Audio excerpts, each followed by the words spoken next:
Good morning po. Patapos na po ako. Ang nurse ko po ay ang pinakamagandang Sige naman. nakadilat daw pag tinutusok niya ako.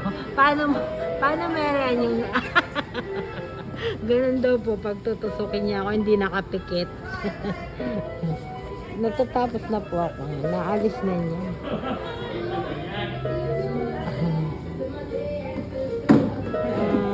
Time check ko is 9:30 ng umaga. Tapos January ano ngayon? Ayun pa yung isa.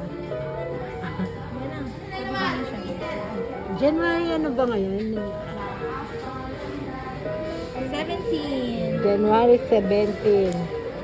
Nakaligtaan yung ano ko, iron.